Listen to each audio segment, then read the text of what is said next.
Okay, it's 2 o'clock, so let's get started. Or at least sometime soon. All right, just 2 announcements. Quiz 8 is out, it's due Saturday, just like usual. Homework 4 is out as well. So luckily you get an extra week for homework 4 for the first part, so that's good. But are there any questions before we start about anything?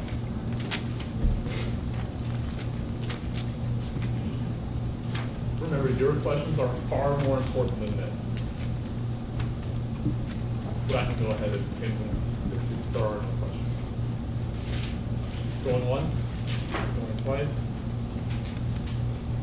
Okay. So, what was the thing we talked about last week? PDAs. PDAs, but in what sense? Converting context to grammar into PDAs. Well, that's what we did in recitation, but in lecture, what did we do? That was this week, last week. Converting from PDA to CFG. Right, yeah. So the previous week before that, we did other direction. We converted an arbitrary CFG to a PDA. Now we're talking about converting an arbitrary PDA into a CFG. So if I can show this, then what can I immediately say? Since we showed the other direction, if I show this direction, what can I say? It's a context-free language. Yeah, the PDAs recognize the context-free languages, so they're equivalent, PDAs and CFGs. Well, I can't just do the opposite of this method because I'm not sure if there's, let's see a PDA. Let's try this today. I can't just apply the opposite of the other method because it's an arbitrary PDA. I don't know the structure of the PDA. So, how were we able to convert a PDA, an arbitrary PDA, into a CFG? Doesn't seem immediately clear, right? So let's just imagine we have an arbitrary PDA. It's not a box, but it's just a conception. So let's say that this PDA, for example, has 2 final states. It may have more, it may have fewer. Well, what did we first do to work with this PDA to get it into some form that we wanted?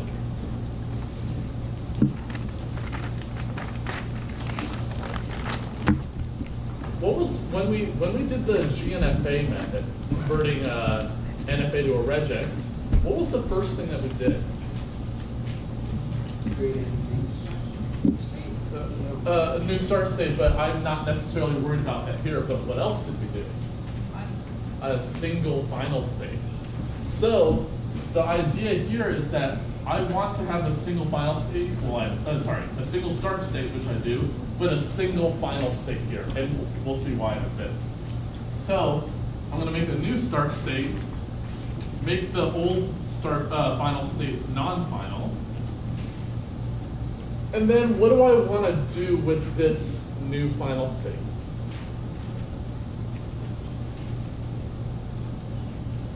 Have the old final states connect.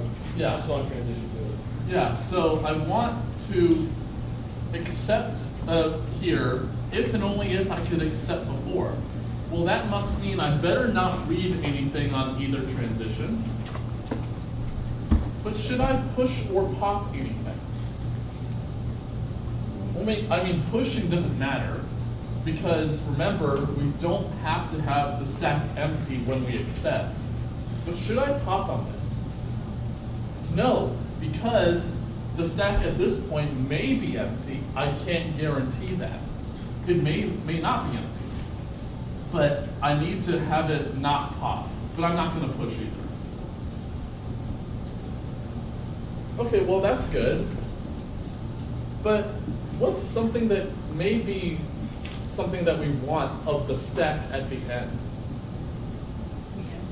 If we might want it to be empty, well, what does the stack start out at? Starts out empty. So if we can get it to where we force it to be empty at the end, then that's kind of symmetric, and then maybe we can say something about that. So maybe if we we plotted time versus stack height, what we just said is that stack starts out empty, and what we want is for it to end empty. So when we go to the accept state. But do I necessarily know that it'll be empty? I don't necessarily know that. What's one way I can help enforce that to happen with this final state? Yeah, whatever's on the stack here, just self-loop popping everything off. So here, I'm just not going to read anything, just the reason we didn't read here. And I'm going to pop each character. So for all A in the stack alphabet, I'm just going to have a self-loop where I pop the characters off. So I have a way to make the stack empty. Does this force me to empty the stack at the end? Do I have to take this transition? No. If I've read all the input and I'm here, could I accept? That's actually the criteria to accept. So this does not force me to accept, but what does it give me? That there is a way to accept with the stack empty. Okay? As long as I could accept before, I can accept with the stack empty at the end. Okay? Well, that's good. So maybe we can look at this picture like this. And then let's just see what happens. So maybe we have a transition which the stack doesn't change, and then maybe it goes up, then it stays flat for a while, maybe it comes down a bit, goes up, and then it does maybe other crazy things. Okay? This may happen, right? Look at this push right here, and this corresponding pop over there. Do we know anything about how they're related? So just imagine that they're at the same stack height. Can I guarantee anything about that push and pop with regard to each other? It's the same thing. It may seem like they're the same character, but think about this. Whatever symbol I push up here, this flat part, consider that to be a transition that pops and pushes on the same transition. Well, if I push, say, an A on the first guy, on this transition, I may pop an A and push a B. Then when I do this pop, I pop a different character. So here, I can't guarantee anything about corresponding pushes and pops. But what can I do to fix this? The problem seems to be having these flat stack heights. Could I make it so that stacks never have a flat height when I apply transition? Yeah, what do I do? Disallow the push pop. Right, so let's see. The transitions which do exactly one of push or pop, those are okay already because they do change the stack height. But do I have some that have flat stack height? Yeah, the one I just said where you do both push and pop. Is there another one? What about neither? Could I have neither push or pop? Yeah, I actually do right here. So I need to handle both of those cases. So let's say that this transition neither pushes or pops, and this transition down here does both. On these transitions, it actually won't matter whether I read or not, so let's just assume, for example, that I read. Well, I want to convert this somehow into multiple or one transition such that every transition does exactly one of push or pop. Can I guarantee that? Or have a way to do that? Yeah, how would I do that? Just For the first one. Create intermediate states that help break that up. Okay, so One pushes, one pops. yeah, so maybe what I do is I break it up into two transitions. And then what are these two transitions going to do? Well, I got to do one of push or pop on the first transition. So which one should I do? Push, right? Should I do pop first? No, because the stack may be empty. So here, And also, does it matter what symbol I push? No, because what's going to happen to it? It's going to get popped in the next one. So let's say that I push an X on the first guy. Well, that means I better pop the same character on the next transition. Well, how do I handle the read step? Well, I have one character and two transitions. Does it matter which one I read on? No. So let's just say I read on the first one and I don't read on the second. If I said I read on both of them, that would change the language. But I don't want to change the language, obviously. Okay, well that's good. How do I handle the one where I pop and push on the same transition? Yeah, break it up again. That seems like a sensible idea. So what should I do then? Read A, pop up, and push C. Right. So which of the two operations am I doing first, the pop or the push? Pop. Could I do push first? No, because if I push something on the thing that I wanted to pop, then it's already below the top of the stack. So I can't do that. So I better pop first, and let's just say I read on the first one. Then I better not read on the second, better not pop on the second, and better push the C on. So all I'm doing, really, this whole class is all about simulation of one model with another. So when I have transitions that look like this, I can just model them as multiple transitions of the type that I want. Okay, any questions on that conversion? Okay, well, now we don't have a picture like this anymore. So now we definitely have something different. What do I guarantee about the first transition? It must push, because I have to do one of them, and I can't pop on the first one, because I said it accepted. So the first one better push, and for the same reason, well, similar reason, the last one better pop. But in the middle, it may do all sorts of crazy things. It may come all the way back down to 0. It may go up and then do crazy things. But it's never ever flat, because we guaranteed it via this conversion. Okay, well, that's good. So I think we're now ready to convert this to a CFG. So if we want to convert it to a CFG, we got to think about what the variables are. So how in the world am I going to make the variables? Well, in the PDA, how do I find what states correspond to the language itself? Or how do I find what the strings are that the PDA accepts?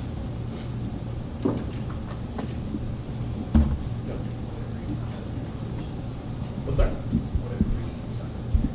Well, yeah, but like, what states are going to help me out with that? With figuring that out? Yeah, the final state and the start state. So you can rephrase the language of whatever PDA this is as all the strings that take me from the start state to the final state, right? Because there's only one final state. But what do I guarantee about the stack at both of those points? They're empty. So I can think of this as all the strings that take me from here to here, starting empty, ending empty stack. Okay, well, what about this? Suppose I know that I can get from the start state to this formally final state. And I know how to get from this formally final state to the final state. Do I know how to get from here to here? Yes. Yeah, because whatever string took me to here, same stack height, is this concatenated with any string that takes me from here to the final state, same stack height, will take me from here to here, same stack height. Okay? So let's think about this, for example. Suppose I had this transition in the middle that didn't involve this sort of obvious path. Could this be necessary in figuring out the language? Could that possibly be necessary? It might be. It may have transitions that look like this, right? I can't guarantee anything about this. So what I want to do is I want to look at every single pair of states and figure out what the strings take me from which one to which one. And then what I do is just solve all those sub-problems by putting them all together, and then eventually I'll figure out what strings take me from the start state to the final state. Okay, well, what we want to do is we want to think about all pairs of states then. So if we want to think of these as variables, then the common convention is to use this capital A sub PQ with PQ being states. And what this is going to tell me is, from state, this variable itself is going to generate all strings that take me from state P to state Q with the same stack height. Actually, the same stack contents below, but the same stack height. Empty stack to empty stack on both of them. Well, if we have that, then what should be the start variable?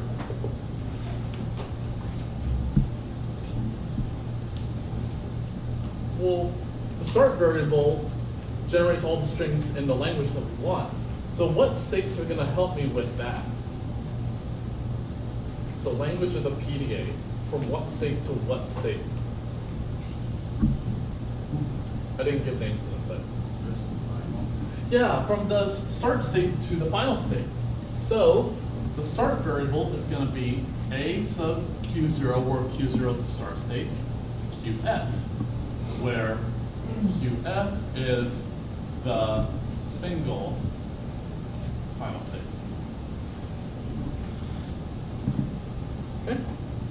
Because what this represents is getting from Q0 to QF, empty stack to empty stack. Well, that's just the language of the PDA. And so that gives us exactly what we want. Well, we also get something else, which is the input alphabet of the PDA is going to be the terminals of the grammar because it's the same language, or we're hoping it's the same language. So we get that for free. So I think the only thing we have left are the rules. So we got to think about what the rules are. Well, what we need to do is figure out, first off, which of these variables are going to actually generate any terminals at all, and also how these variables relate to each other. So what's an easy set of rules that we can do? Well, it may be really easy to figure out if we're in a particular state and I want to figure out how can I get back to myself without changing the stack at all. Well, what's one way I can do that? What's an easy way to get from myself to myself without changing the stack at all? Well, I don't assume there's a loop, but maybe I don't have to apply a transition. If I don't apply a transition, what string have I just generated? Empty string. Right, I have generated nothing. So we have that if we're in a particular state, getting from myself back to myself without changing the stack, one way to do it is with the empty string. There may be other ways to do it, but that's one way. But here's something else that would seem interesting as to why this is true. Well, consider one of these P's. So I'm just drawing it up like this. Well, let's see. Each one of these corresponds to a transition, right? Each one of these is a transition. Well, right here, I'm going to apply a pop right there, eventually. Well, let's see. If I'm going to be reading a string on this push transition and then this pop transition, I need a way of stopping generating more variables. And so once I'm here, I got to figure out how do I get to here without changing the stack height? Because I will change the stack height when I do the pop operation. And so making that variable disappear is just generating an epsilon. So that's another way to look at it. Questions about that? Okay. Well, if we live with just these rules, it would be very disappointing. So now we gotta figure out how do variables relate to each other. Could, in the course of this, could it come back to 0 before I get to the except state? Yeah, there's no reason why it can't come back to 0. I can't check that it's 0, but I have a way of getting to an empty stack without having to accept. So maybe in general, we have a situation like this, where let's say I'm in state P here. I'm in state Q when it prematurely comes to the 0 stack height. And then R is some other point which is at 0, 2. Let's see. I gotta figure out how to get from P to R. So that's my goal. Getting from P to R is my goal. Could I use Q to help me?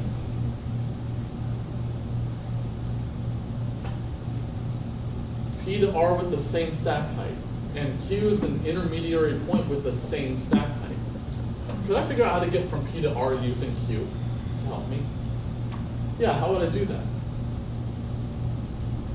Any string that takes me from P to Q with the same stack height, concatenated with any string that takes me from Q to R, same stack height. So if I can get from P to Q without changing the stack height, Q to R without changing the stack height, can I get from P to R without changing the stack height? Yeah, I hope so. So I better be able to figure out, can I go from P to Q? And then if I can get to from Q to R, then I can also get from P to R.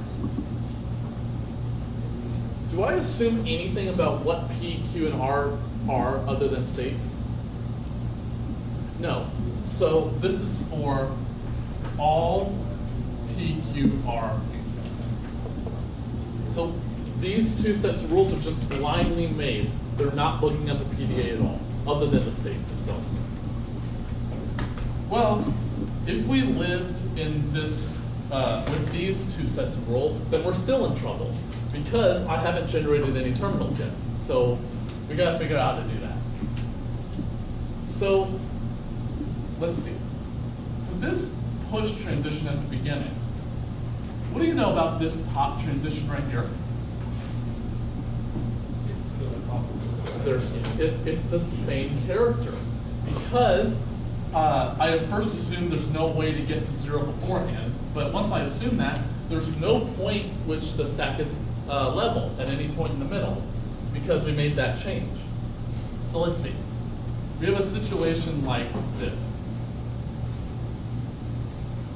We have a situation that pushes on something and doesn't pop, obviously, and then eventually pops something off but doesn't push, obviously. Let's say that this obviously doesn't pop and pushes an X. What do I know about that transition at the end? It better pop an X, yeah. So, yeah, better pop an X and push an X.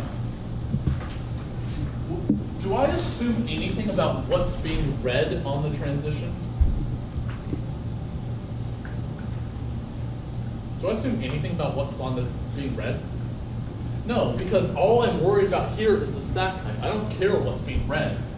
So let's just say these transitions may possibly not read, and we'll do an example where it doesn't. Let's just say it reads an A, and this one reads a B, in general. But I have states right here, going from state to state, state to state. And in general, they may be completely different states. They may be completely the same state. So let's see. I'm going to call my, where I started from P, where I got to get to Q, and the intermediary states R and S. So my goal is to get from P to Q. So that's my goal. Could I use R and S to help me here? Yeah, how would I do that? Well, I'm assuming I know how to do the subproblem ARS. So I know how to do that guy. But how do I use that with the transitions to help me? How do I get a string from P to Q? Well, here's a way. Read an A on this transition, concatenate it with any string that ARS could make, concatenated with the what you read on this transition, which is AB. So that tells us exactly what the rule should be. Okay, so all this is just concatenation of the transition, whatever you read on the push transition, assuming you know the subproblem, then what you read on the last transition, the pop transition. Okay? Any questions about all that? So let's actually convert this PDA to a CFG. So we have this 3-state PDA, and I want to convert it to a CFG. What's the first thing that I need to do to this PDA, if anything? Does it have a single final state? Yeah. Does every transition do exactly one of push or pop? Yeah, I think so. All 4 transitions do exactly one. Should I just move forward and make the CFG? My tone should help you there. No. What's wrong with it here? I could, but what's wrong with it? It has to do with the self loop on Q2. What's wrong with it? Do any of these 3 transitions read? No. Does that transition read? So we can't just use the PDA as is. So what I need to do is make this guy non-final and make a new final state. And how did we hook up this new final state to the old machine? Epsilon transition from Q2. Epsilon, empty. Then what did Q3 do? Empty the stack. Yeah, it empties the stack. Well, what are the stack symbols? Well, they definitely contain A and B for sure. But it may contain other ones because I don't have to use all the stack symbols. So let's just say for easiness, it is A and B to make our lives easy. Well, let's see. So I gotta have a transition that pops A and another one that pops B as self loops on Q3. So I'm gonna have one that pops A and another that pops B. Okay? Is the PDA primed and ready now? Yeah, we have to check the transitions now. This transition is not good. Are there any other bad ones? No, those 4 were okay, this one's bad, and these 2 are okay. So we gotta fix this transition. So how did we fix a transition that neither pushed nor popped? Yeah. Why do we need a self loop on the final state? Because I want a way to have the stack be emptied at the end. So what did we do when we had a transition that neither pushed nor popped? We push something into a new state and then pop that same character that we just pushed. Right, exactly. So I make a new state, I come in, and then I leave to wherever I was going. The nice thing about the original transition was it didn't read anything, so both of these transitions won't read either. And then therefore the first transition should not pop anything because I'm going to be pushing some symbol. Does it matter which one I choose? No, because I'm going to pop the character anyway. So let's see.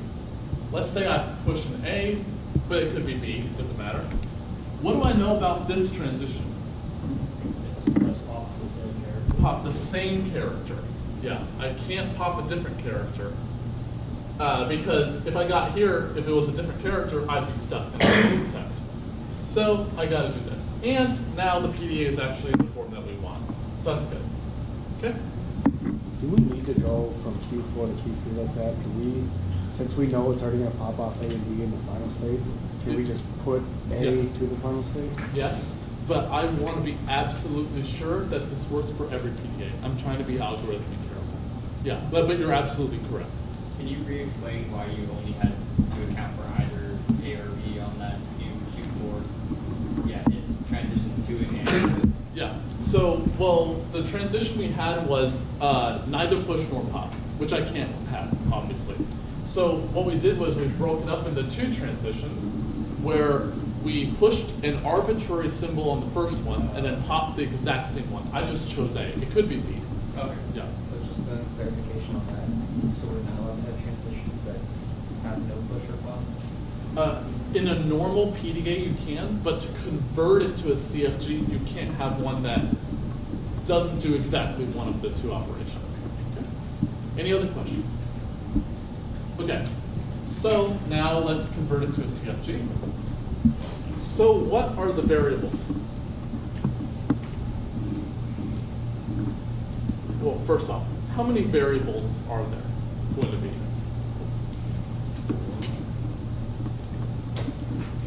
How many choices do I have for P?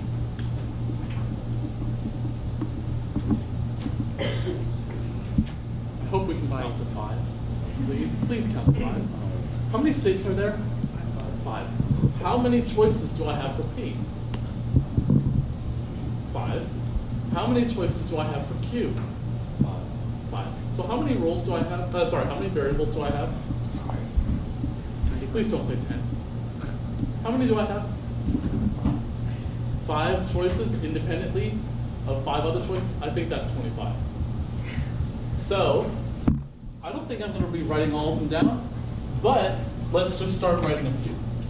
So let's say I can go from Q0 to Q0, Q0 to Q1, let's say, and then I keep going all the way to Q4, Q4. So I'll have 25 variables listed.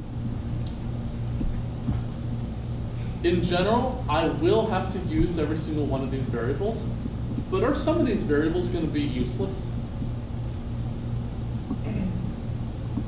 Yeah. Yeah, like which one? What's an example? There are actually a lot of them.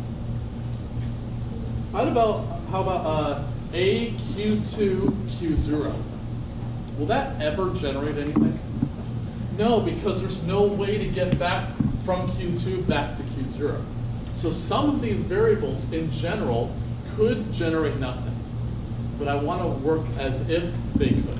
I want to be absolutely algorithmic about this. And in general, if you have a PDA where it looks like a strongly connected directed graph, then all variables will be used. But here it's not, so therefore not all variables are used. Okay, well, let's see. So I have all 25 of these variables. What is the start variable?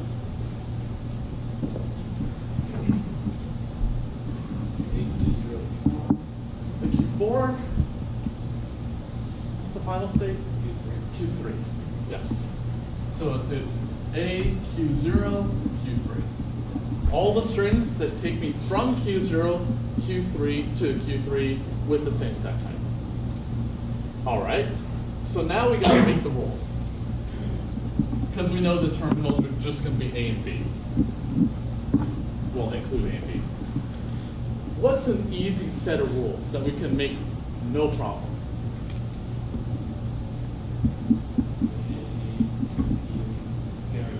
Yeah, this one, right? This is just looking through all 5 states and making a rule for each. So I'm not going to write all 5 down, but AQ0, Q0 is going to make empty. AQ1, Q1 makes empty. Let's just say I continue all the way to Q4, Q4 makes empty. Okay. So that was pretty easy. What about this one? How many rules is this going to make? How many choices do I have for P? 5. How many choices for Q? 5. How many choices for R? How many is that in total? Please don't say 15. 125. Do you think I want to write all those down? So even with this 3-state PDA, we'll have 125 rules in general. So this is something that you should be able to think, a computer can do this, I'm not fit out for this. So let's start making some rules. So let's say I'm interested in my start variable. So let's figure out a rule that involves Q0, Q3. Yeah. Because I have 5 choices for P, Q, and R. It's all independent, and they could all be the same, could be all different. Yeah. Okay, well, let's see. If I want to apply a rule like this, I'm going to have 2 variables on the right side, right? So I'm going to have 2 variables over here. So from this Q0, Q3, do we know any of the subscripts of the other 2 variables? Well, let's see. I know P and R for that reason. So I think P is Q0. So I think I know the first subscript of the first variable, which is Q0. I know R, which is Q3 over there. So I know the second one of the second variable. So I know that guy. What about the one in the middle? It could be any. So for fixed Q0, Q3, how many rules will I have? 5. So I could choose any one arbitrarily. It could make completely no sense. So let's just say I choose Q4. This one doesn't make any sense because there's no path from Q4 to Q3, but I'm going to include it anyway, just in case. Okay. Let's do another one. Let's do one that already starts out bad. So let's say Q2, Q0. Then obviously this makes 2 variables. And the first subscript is the same as the first of the first variable. So this is Q2. And for the same reason, this last guy is Q0. And like before, I can choose any state to fit in the middle. So let's just pick Q3. Make it even more ridiculous. Okay? So regardless of the PDA, I didn't even look at the PDA. I just spat out all these rules. Okay? Any questions about that? So now we have to actually do one of the more interesting rules. So if I want to make a rule like this, what do I need to find in the original PDA?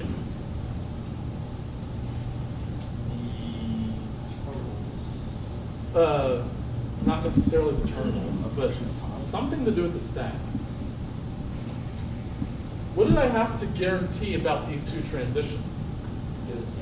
They're the same character. One pushed, one popped. Oh, so in our PDA, what I need to find is, for example, the character A, I gotta find the transition where A is pushed and another one where it's popped.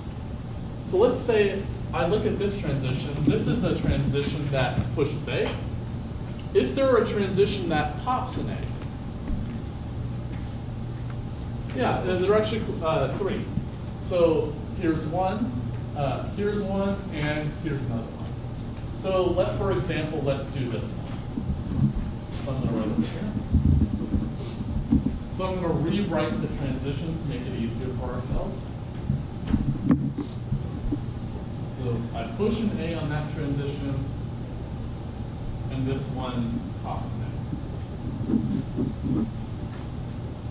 Well, now what I need to do is I need to make a rule that looks like this. So I know what the X is, but that doesn't show up in the rule, so we're fine with that, as long as it's the same character in both transitions. So now I got to figure out what the 4 states are, P, Q, R, and S. So I think for the push transition, that corresponds to P and R. So let's write these down. So P is where the push transition starts. So where did the push transition start? Q0. So I'm going to write that down. Where does it end?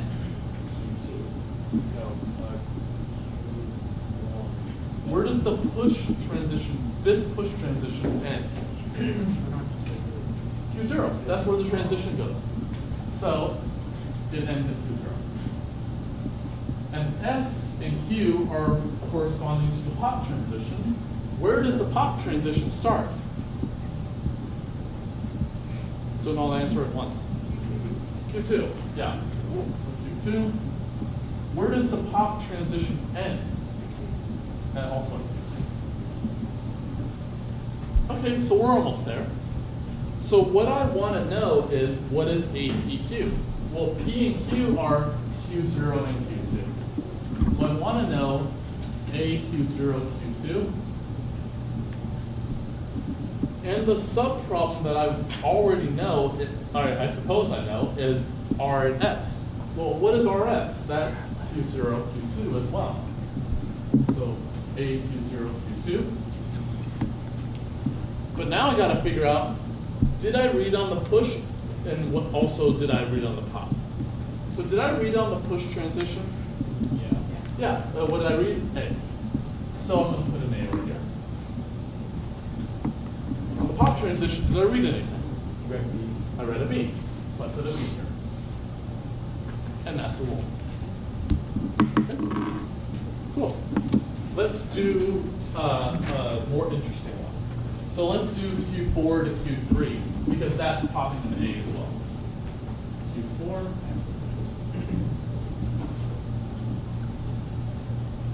People leaving. Is it something that's it? All right. So here's the transition from 4 to 3. I got to fill up my S and Q. I'm assuming I'm staying with the same push transition. I'm just using a different pop transition. So where does this pop transition start? Q4. And it seems like it ends at Q3. So let's see. I want to make another rule. I want to go from P to Q. Well, what is that? It's Q0, Q3. So that's what I want to know. The subproblem that I know is RS. What is that? Q0, Q4. So I know Q0, Q4. Did I read on? Did I read on the push transition? Yes. Yeah, the same A as before. Did I read on the pop transition? No. So I don't put anything there. And that's the rule. Okay? Well, what does this mean graphically? This means that in order to get from 0 to 3, what you need to do is read an A, then, or one way to do it is read an A, then some string that takes me from 0 to 4, then read nothing. Which is exactly a way to get to Q3. Okay? So all this really is just simulation of the PDA. Isn't that cool? I think it's cool. Any questions about that? Yeah. Were the rules we just created, would there be 5 to the 3 of those, or would there be? Not necessarily, because they correspond to the transitions themselves. Okay. So for example, let's see. So there are 2 transitions that push an A, and 3 that pop an A, so that would make 6. Okay. And then I didn't really think about the B. So how many? There's only 1 that pushes B and 2 that pop B. So that would make 2. Okay. So I think there are only 12 rules in that case. In general, you may have many more. Because I may loop through all number of states to the 4th possibilities here, but in general, it may be much less. But any other questions? Yeah, I didn't even think about that. Yeah, I think it's 12. Okay, let's do the other one. So I'm not going to have enough time to convert this guy to a PDA, to a CFG. But let's make the PDA for it anyway, and then you can work on it later. So the language I want is A to the I, B to the J, C to the K, where I equals J, or j equals k. What if I change that or to an and? What would happen? That's not context free, as we showed yesterday. So I really do need to work with the or. So how is that going to help? How's the or going to help here?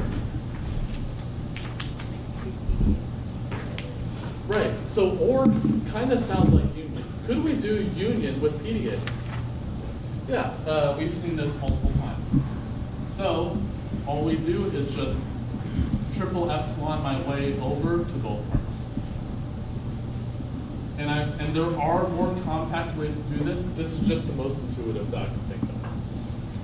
Okay, well, each branch is going to correspond to I and j, and then j is k. So let's worry about I equals j first. So for I equals j, do I care how many c's are after? No, I don't care.